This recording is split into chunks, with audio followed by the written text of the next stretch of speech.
شروع اعوذ باللہ من الشیطان الرجیم بسم اللہ الرحمن الرحیم 10th کلاس اگلا چیپٹر اور یہ سبق پرنانی صنف ادب کہانی مصنف اشرف صبوحی ماخذ یعنی جس کتاب سے یہ کہانی لی گئی ہے دلی کی چند عجیب ہستیاں موضوع میرا جو ہے وہ مصنف کے مختصر حالات زندگی. تو کلاس اشرف صبوحی اس کہانی کے کہانی نگار ہیں اور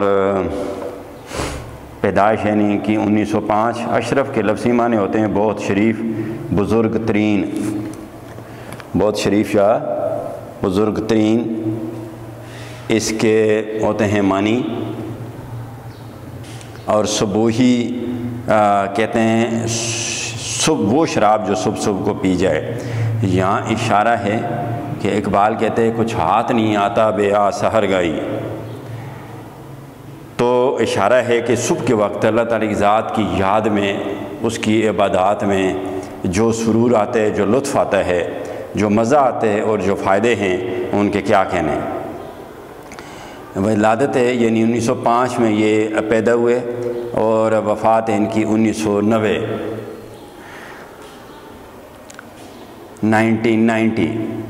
ان کا اصل نام سید ولی اشرف.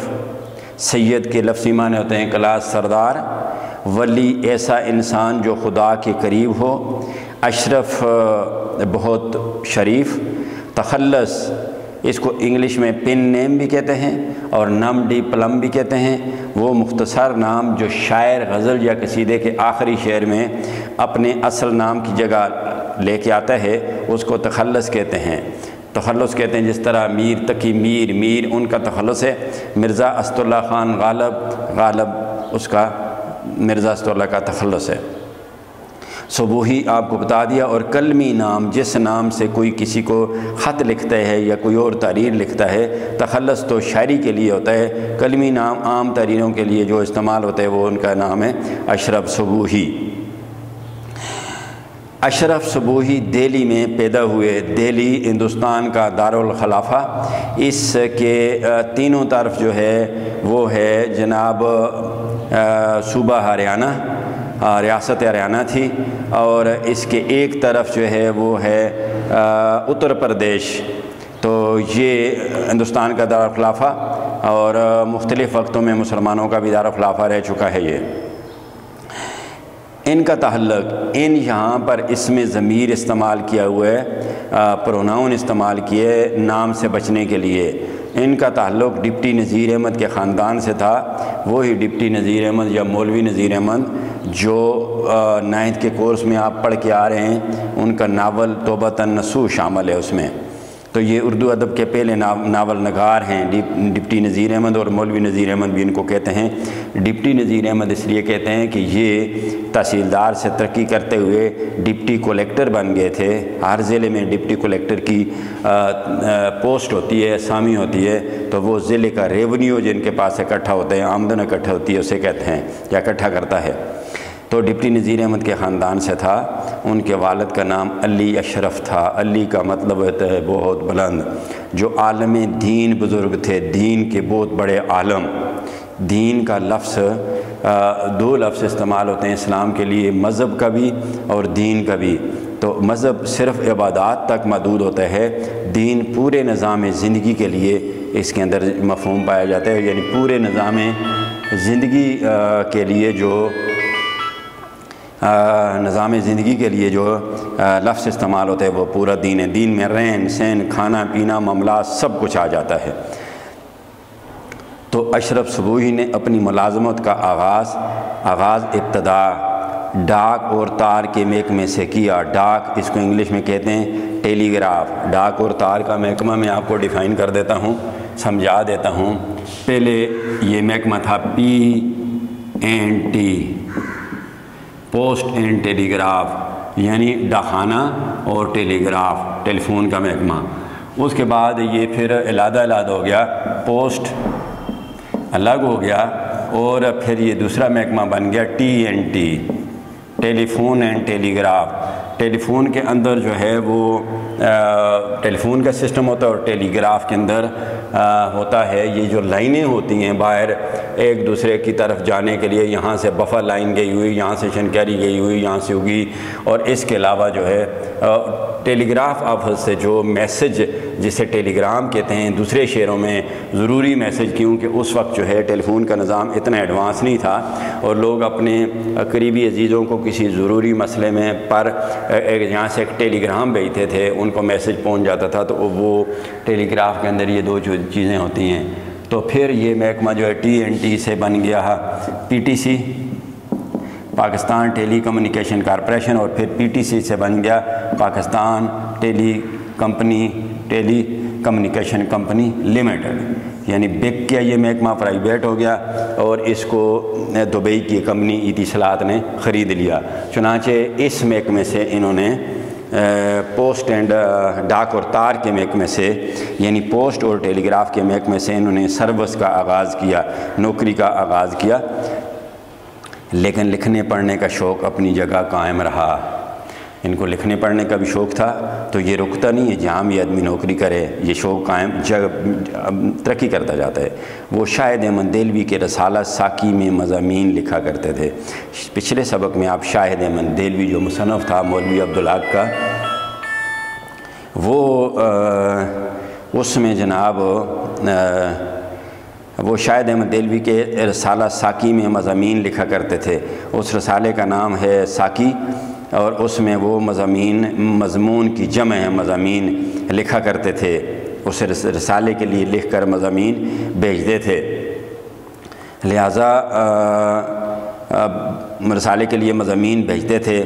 انہوں نے ارمغان کے نام سے ایک ماہنامہ دہلی سے جاری کیا اور انہوں نے پھر ایک اپنا رسالہ بھی دہلی سے جاری کیا جس کا نام تھا ارمغان. ارمغان کا مطلب ہوتا ہے تحفہ.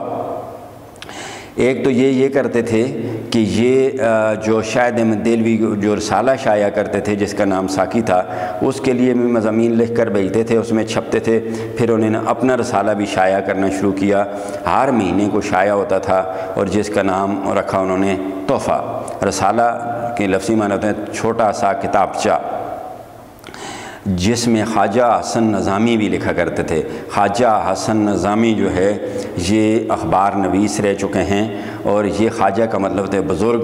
واو معدولہ ہے جو لکھنے میں تو آتی ہے پڑھنے میں نہیں آتی. تو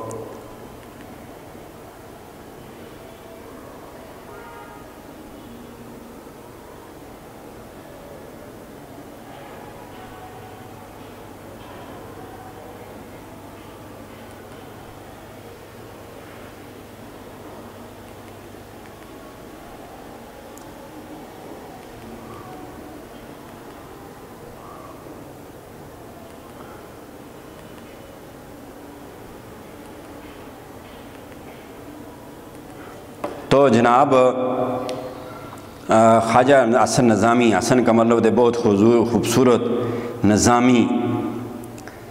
تو یہ بھی اس میں لکھا ہے سلسلہ نظامیہ کا مرید جو حضرت نظام الدین اولیاء سے منسوب ہے, اس لیے نظامی یہ کہتے ہیں. اس سلسلے سے ان کا تعلق تھا, اس لیے خواجہ حسن نظامی بھی یہ اخبار نویس یا اخبار رپورٹر جو ہیں یہ بھی اس رسالے کے لیے مضامین بھیجتے تھے.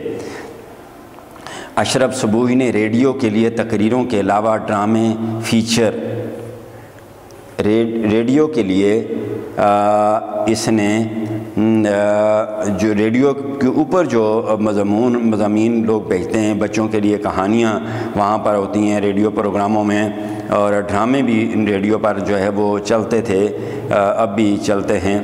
تو اشرف صبوحی نے ریڈیو کے لیے تقریروں کے علاوہ یہ ریڈیو کے لیے تقریریں بھی لکھتے تھے, اس کے علاوہ یہ ڈرامے بھی لکھتے تھے. یونانی لفظ کا مطلب ہے اور ڈراؤ سے نکلا ہے یہ لفظ, اس کا مطلب ہے کچھ کر کے دکھانا. فیچر لفظی معنی کسی چیز کی نمایاں نقوش, چہرہ, شکل, وضاحت. اصطلاح علم نحو میں یعنی وضاحت اور خد و خال کے اصطلاح میں صحافت میں فیچر کا مطلب کسی واقعے, کسی معاملے, کی ایک ایسی لفظی تصویر ہے جس میں کسی حقیقت یا کیفیت کا اظہار ڈرامائی یا افسانوی انداز میں کیا گیا ہو۔ فیچر وہ ہوتا ہے کسی مسئلے کا پہ لکھی ہوئی ایسی تقریر جس میں ڈرامے کا رنگ پایا جائے، اس کو فیچر کہتے ہیں، اخباروں میں چھپتے رہتے ہیں۔ اچھا، عورتوں کے پروگرام کے لیے جو یہ پروگرام انگلش زبان کا لفظ ہے، اردو میں اس کو کہتے ہیں دستور العمل۔ تو فیچر کے اندر اخبار کا ایک داستان نما مضمون ہوتا ہے اور اس کے اندر کہانی کے اندر جو ہے وہ گانے بھی ہوتے ہیں۔ تو اس کے علاوہ انہوں نے بچوں کی کہانیاں عورتوں کے پروگرام کے لیے بھی لکھتے تھے، یہ ریڈیو کے لیے، اور بچوں کی کہانیاں بھی انہوں نے لکھی ہیں۔ مولوی عبدالحق طویل لمبے عرصے مدت، یعنی مولوی عبدالحق لمبی مدت تک ان سے انجمن ترقی اردو کا کام لیتے رہے۔ چونکہ مولوی عبدالحق جو ہے انجمن ترقی اردو کے سیکرٹری تھے، اس لیے یہ بھی ان کی مدد کرتے رہے۔ مولوی صاحب ان سے بھی انجمن کے سلسلے میں کام لیتے رہے۔ جب اس تنظیم کا دفتر اورنگ آباد سے دہلی منتقل ہوا، مولوی صاحب نے اورنگ آباد سے گاندھی کی مخالفت کی وجہ سے انجمن کا دفتر دہلی شفٹ کر دیا، منتقل کر دیا، تو مولوی عبدالحق انجمن سے شائع ہونے والے مسودات جو ہوتا ہے وہ اصل تحریر ہوتی ہے، ہاتھ سے لکھی ہوئی ابتدائی تحریر۔ مسودات عربی زبان کا لفظ مذکر استعمال ہوتا ہے۔ ابتدائی تحریر جو لکھتے تھے مولوی صاحب انجمن سے شائع ہونے کے لیے، تو اس ابتدائی تحریر کو چیک کرنے کے لیے، نظر ثانی کا مطلب ہوتا ہے دوبارہ دیکھنا، ترمیم و تصحیح کی غرض سے، یعنی اس میں تبدیلی کرنے کے لیے اور اس کو درست کرنے کے لیے جب دوبارہ چیک کیا جاتا ہے اس تحریر کو تو اس کو کہتے ہیں نظر ثانی۔ تو دوبارہ اس تحریر کو مولوی صاحب جو ہیں اس تحریر کو دوبارہ چیک کرنے کے لیے اس میں کوئی غلطی تو نہیں ہے یا اس میں کچھ رد و بدل کیا جا سکتے، تو یہ اشرف صبوحی کو بھیجتے تھے۔ تو مسودہ کی جمع کلاس۔ تقسیم ہند اچھا، ریڈیو جو ہے 1901 میں مارکونی نے ایجاد کیا تھا۔ ریڈیو، اس کا مطلب apparatus receiving broadcast programme, English میں کہتے ہیں apparatus receiving broadcast programme, Urdu میں کہتے ہیں بیتار لاسلکی آلہ، بیتار یا لاسلکی آلہ ریڈیو ناؤن ہے۔ 1901 میں مارکونی نے اس کو ایجاد کیا تھا، انوینٹ کیا تھا۔ اچھا، تو تقسیم ہند، ہندوستان کی تقسیم کے بعد، پارٹیشن کے بعد، انگلش میں کہتے ہیں پارٹیشن کے بعد، اشرف صبوحی پاکستان آگے اور لاہور میں مقیم ہوئے۔ لاہور پرامنا نام احمد پور ہے اور یہ صوابی کے قریب بھی ایک لاہور ہے، چھوٹا لاہور۔ اس کے علاوہ امریکہ میں بھی لاہور نامی شہر تاریخ کہتی ہے۔ تو لاہور میں آ کر رہائش پذیر ہو گئے، قیام پذیر ہو گئے۔ حکیم محمد سعید سندھ کے گورنر رہ چکے ہیں۔ حکیم محمد سعید ہمدرد خانے کے سربراہ تھے۔ ان سے حکیم محمد سعید سے ان کے بہت دوستانوں جیسے تعلقات تھے، تعلقداری رشتہ تھا۔ حکیم کا مطلب تھے دانا۔ حکیم صاحب کے کہنے پر لاہور سے کراچی منتقل ہوئے۔ حکیم صاحب نے ان کو کہا کہ اشرف صبوحی کراچی آ جاؤ، اور ہمدرد میں افسر تقریبات مقرر ہوئے۔ تو ہمدرد جو ایک بہت بڑا ادارہ ہے پاکستان کے اندر، تو اس میں جو مختلف تقریبات ہوتی ہیں، تقریب کی جمع ہے تقریبات، یعنی اجتماعات، تقریب کی جمع، رسوم وغیرہ، یا کسی بھی سلسلے میں کوئی تقریب جو ہے ہوتی ہے، کوئی پروگرام ہوتا ہے، تو اس کے یہ افسر تقریبات، اس کے آفیسر مقرر ہوئے ان پروگراموں کے۔ اشرف صبوحی کی بہت سی تصانیف کا مطلب ہوتا ہے کتاب لکھنا، اور تراجم مختلف مضامین کو اردو میں یا انگلش میں ترجمہ کرنا چھپ چکے ہیں، یعنی شائع ہو چکے ہیں۔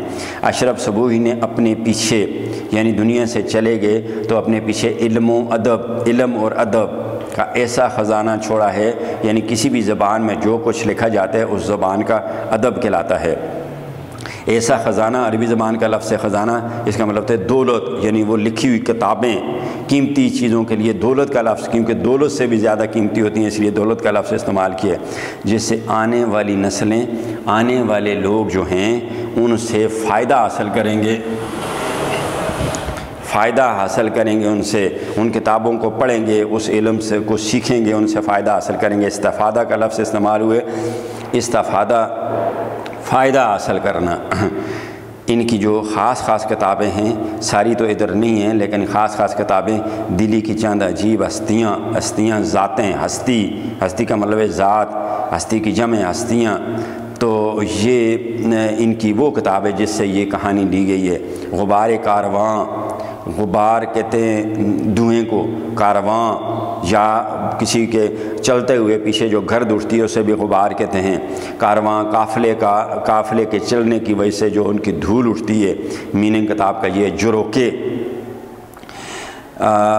جروکے کا مطلب ہے روشن دان، دریچہ، کھڑکی۔ ننگی دھرتی کہتے ہیں زمین کو، ننگی زمین کتاب کا نام ہے۔ انگریزی ناول کا انہوں نے ترجمہ کیا ہے اور اس کا نام رکھا ہے ننگی دھرتی۔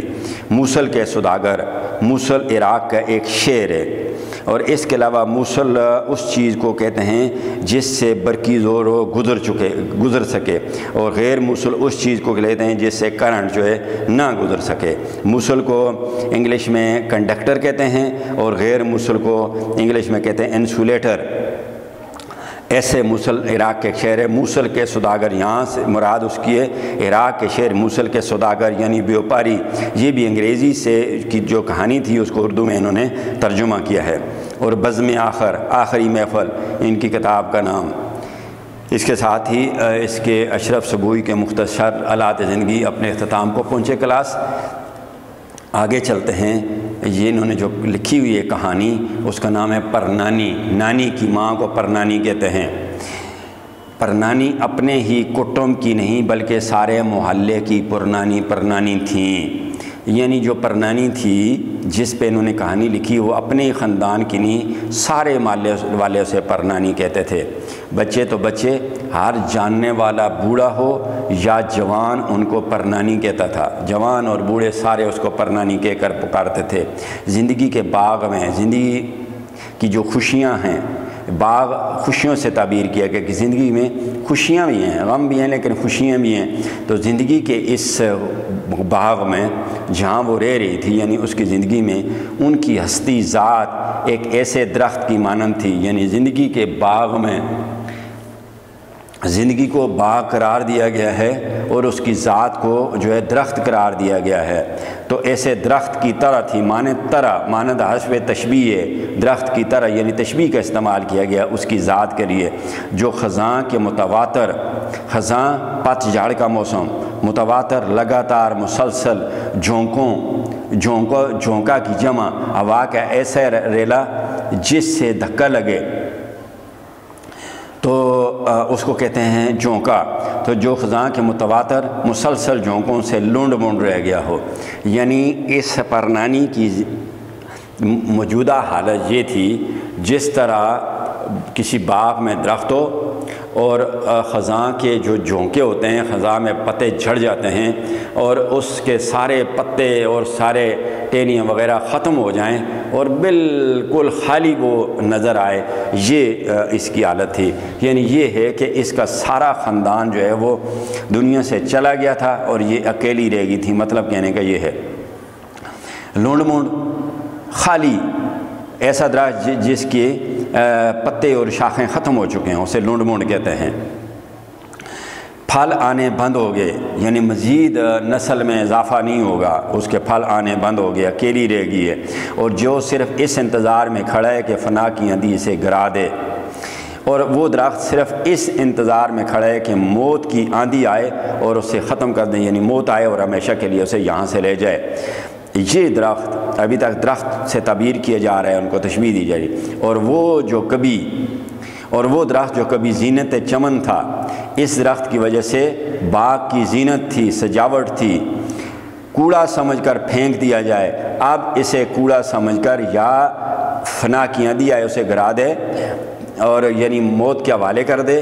تو وہ چونکہ درخت ہے، درخت کس سے اس کو تعبیر کیا گیا اور گرا دے، اور پھر ان کو کوڑا سمجھ کر کاٹ کے اور ختم کر کے یا مٹی کے ساتھ مٹی مل جائے، یا مٹی اس کو اپنی غذا بنا لے، اور یا اس کو کوڑا سمجھ کر کسی جگہ پھینک جائے۔ نانی کی ابھی اس دنیا میں یہ حالت تھی۔ پرنانی کی عمر کا یہ 125واں مرحلہ تھا، یعنی پرنانی کی عمر 125 سال ہو چکی تھی۔ دہلی کے لال قلعے میں جوانی گزری تھی۔ دہلی کے لال قلعہ 1638 میں 1638 میں شاہ جہاں نے بنایا تھا، اس کی تعمیر شروع کی تھی شاہی رہائش کے لیے، شاہی رہائش کے لیے، اور 12 مئی 1638 کو پھر یہ 6 اپریل 1648 کو مکمل ہو گیا۔ 8 سال 10 ماہ لگے اس لال قلعے کے بننے میں، اور آرکیٹیکٹ جو تھا استاد احمد لاہوری جو تھا اس کا نقشہ نویس تھا، اس نے اس کا نقشہ بنایا تھا۔ اس کا ایریا جو ہے 67 جو ہے ایریا ایکڑ ہے اس کا۔ تو یہ لال قلعے میں اس کی جوانی گزری تھی۔ بادشاہ لال قلعے کے اندر رہتے تھے۔ بہادر شاہ ظفر کو بھی یہاں سے گرفتار کیا گیا تھا۔ بہادر شاہ مغل تاجدار، بہادر شاہ مغل بادشاہ، تاجدار تاج رکھنے والا بادشاہ، انہی کی گودیوں میں پلے، یعنی ان کے سامنے جو ہے پلے بڑے، جوان ہوئے، تخت پر بیٹھے، پھر بادشاہ بنے، اور انہی کی آنکھوں کے سامنے، اور وہ جب زندہ تھیں یہ پرنانی، تو جو ہے اس کے سامنے ہی انگریزوں نے اس کو یہاں سے قید کر کے برما کے دارالخلافہ رنگون میں بھیج دیا گیا تھا۔ یہ ملک جو ہے برما، یہ میانمار اس کا نیا نام ہے، اور یہ تھائی لینڈ اور بنگلہ دیش کے درمیان واقع ہے۔ تو کلاس آپ کو بتاتا چلوں کہ اس لال قلعے پر 6 کروڑ روپے خرچ ہوئے تھے۔ 6 کروڑ روپے اس لال قلعے پر خرچ ہوئے تھے، اور 6 کروڑ روپے جو ہیں وہ ایک تخت جو بنایا تھا شاہ جہاں نے، تخت طاؤس اس کو کہتے تھے۔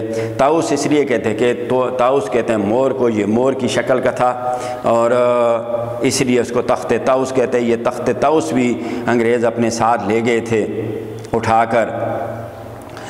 تو آگے چلتے ہیں کلاس کے، پھر ان کو رنگون بھیج دیا گیا۔ اس وقت پرنانی زندہ تھی، ان کا اپنا کنبہ بھی کچھ کام نہ تھا، یعنی پرنانی کا اپنا خاندان بھی کچھ تھوڑا سا نہ تھا۔ 7 بیٹے اور 5 بیٹیاں، اور پھر پوتے پوتیاں، نواسے نواسیاں، خدا کی دی ہوئی جیتی جاگتی ایک دولت تھی، اللہ تعالیٰ کی ذات کی دی ہوئی ایک دولت، اللہ تعالیٰ کی ذات نے اس کو اولاد کی شکل میں عطا کر دی، جس پر بیٹھی ہوئی پرنانی راج کیا کرتی تھی، یعنی یہ اس کی رعایا تھی، اور وہ ان کی حکمران تھی، راج کرتی تھیں، بادشاہی کرتی تھیں، حکم چلتا تھا اس کا۔ لیکن یہ ساری بہار، یہ ساری خوشیاں کچھ تو غدر میں لٹ گئیں۔ غدر 1857 کی جنگ آزادی کو انگریز غدر کا نام دیتے تھے۔ غدر کا مطلب ہے بغاوت یا ہنگامہ۔ غدر میں لٹ گئی، اور کچھ موت نے تاراج کر دی۔ کچھ تو 1857 کی جو جنگی آزادی تھی اس میں شہید ہو گئی کچھ اولاد، اور کچھ موت نے ختم کر دی، برباد کر دی، یعنی موت کے منہ میں چلی گئی، دنیا سے چلی گئی۔ اگلے پیراگراف پہ آتے ہیں کلاس۔ شاہی زمانے میں بادشاہ کے دور کا اتنا بڑا ڈنڈار ویران کھنڈر مکان، اور ایک بڑھیا قدم، اور بڑھیا جس مکان میں رہتی تھی وہ بہت زیادہ بڑا مکان تھا، ویران لگتا تھا، ایک ہی اس میں رہ رہی تھی، اور اس لیے وہ ویران لگتا تھا۔ صرف ایک اس کی نواسی تھی جس کا نام تھا آمنہ۔ وہ کبھی کبھی دن بھر کو آ جاتی، کبھی کبھی دن کے وقت وہ آ جاتی، پرنانی کے پاس بیٹھ جاتی، تو اس کا دل بہل جاتا، یعنی خوش ہو جاتی ہے، تو جو کسی اور طرف چلی جاتی۔ آمنہ اپنی ذات سے تو خاصی محبت کرنے والی لڑکی تھی۔ آمنہ ذاتی طور پر اچھے اخلاق کی مالک لڑکی تھی، مگر اس کا خاوند، اس کا ہسبینڈ جو تھا وہ بڑا مغرور قسم کا، دماغ چوٹا کا لفظ استعمال کیا ہے، اور دماغ چوٹا کا مطلب ہے مغرور قسم کا شخص تھا، اور بچے ایسے برے اٹھے تھے، یعنی بچے جو ان کے تھے اس آمنہ کے یا اس خاوند کے، وہ اچھے نہیں تھے، ان کے اخلاق اچھے نہیں تھے، بدتمیز قسم کے ان کے بچے تھے کہ اللہ بچائے، خدا کی پناہ اللہ بچائے۔ تاہم پھر بھی، تاہم کا مطلب ہے پھر بھی، پرنانی کا ان کے سوا تھا بھی کون؟ اگرچہ وہ برے تھے اور اس کا آمنہ کا خاوند بھی بڑا مغرور تھا، لیکن ان کے سوا، اور وہ بچے بھی ٹھیک نہیں تھے، لیکن کیا کرتے؟ کیا کرتی پرنانی؟ ان کے سوا تو اس کا اور کوئی تھا نہیں، باقی خاندان تو مر چکا تھا۔ اتفاقاً کا مطلب ہے اتفاق سے، گرامر میں اس کو کہتے ہیں تابع فعل، متعلق فعل بھی کہتے ہیں اور ایڈورب بھی کہتے ہیں انگلش میں، پارٹ آف سپیچ میں ایڈورب کا استعمال ہوتا ہے۔ اتفاقاً انہی دنوں میں آمنہ کے میاں احمد مرزا کے باپ کا انتقال ہو گیا۔ اتفاق سے اچانک اسی عرصے میں انہی دنوں میں احمد مرزا کے باپ کا، یہ جو آمنہ کا خاوند تھا میاں احمد مرزا، میاں کا مطلب ہوتا ہے شہزادہ، امیر زادہ، تو احمد مرزا بھی مغلوں کا لقب ہے، اور اس کا مطلب بھی ہے خاندان کا امیر یا بادشاہ کے باپ کا انتقال ہو گیا۔ انتقال کا لفظ موت کے لیے اس لیے استعمال کیا جاتا ہے، یہ لفظ زمین کے لیے بھی استعمال ہوتا ہے، مکانات کے لیے بھی استعمال ہوتا ہے، جائیداد کے لیے بھی، کیونکہ وہ جائیداد، وہ زمین یا وہ مکان ایک آدمی کے نام سے دوسرے نام منتقل ہو جاتا ہے، اس لیے انتقال کا لفظ ادھر بھی استعمال ہوتا ہے، محکمہ مال میں بھی، اور ادھر موت کے لیے اس لیے استعمال ہوتا ہے کہ وہ شخص جس کی موت واقع ہو جاتی ہے وہ اس جہان سے اگلے جہان میں منتقل ہو جاتا ہے، یعنی ادھر شفٹ ہو جاتا ہے، تو وہ فوت ہو گئے۔ اس کا مطلب ہے اس کے والد صاحب میاں احمد مرزا کے فوت ہو گئے، احمد مرزا کا کوئی ٹھکانہ نہ رہا۔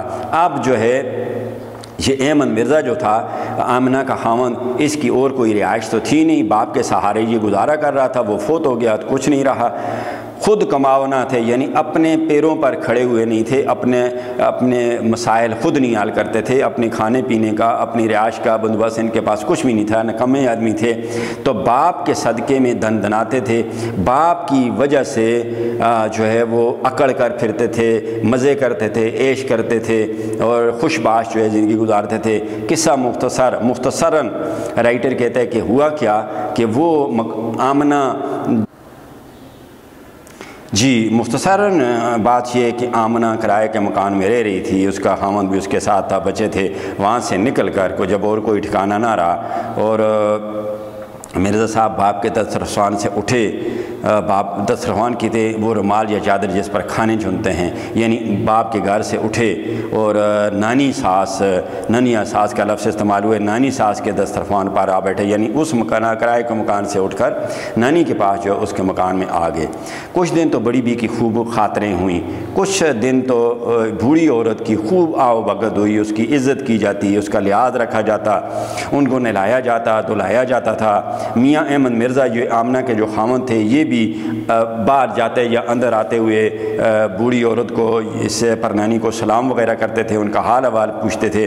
بچے ذرا سا بھی شور مچاتے تو ان کو خوب ڈانٹ ڈپٹ ہوتی، فضیلتیں سنتے، فضیلتیں مطلب ذلت اور رسوائی کا سامنا ان بچوں کو کرنا پڑتا، ان کو کہتے چپ کرو، پرنانی جو ہے پریشان ہو رہی ہیں، کیوں ان کو اچھا خاصا جو ہے سزا دی جاتی۔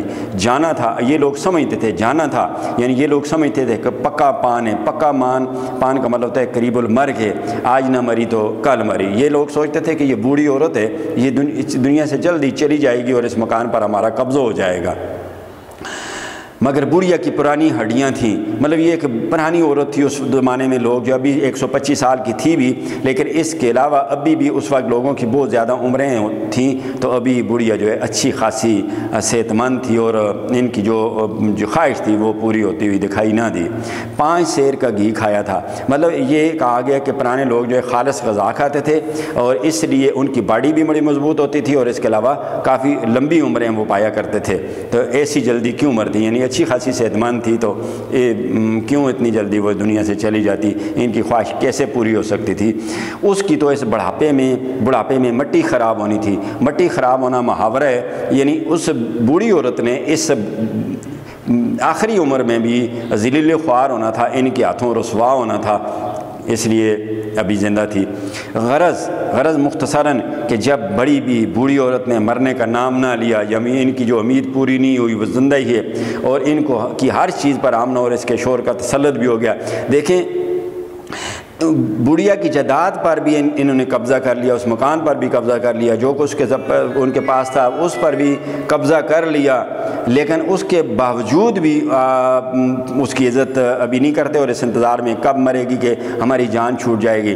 تو پھر انہوں نے کیا کیا، جب وہ زندہ ہی تھی تو انہوں نے بال پڑے مٹکے کی طرح، جس طرح کسی گھڑا جو ہوتا ہے مٹکا مٹی کا، اس کے اندر دراڑ آ جائے، یا ایسے بھی کوئی گھڑا ہوتا ہے یا کوئی برتن ہے اس کے اندر دراڑ آ جاتی ہے، قابل استعمال نہیں رہتا، تو اس کو سٹور میں جا کر پھینک دیتے ہیں، اس طرح بڑھیا کو بھی اس یعنی اس لکیر والے مٹکے کی طرح جو بھی قابل استعمال نہیں رہتا، اس کی طرح غریب بیچاری کو باورچی خانے کے پاس ایک چھوٹے سے کمرے میں جا کر ڈال دیا، اپنے سے دور کر دیا۔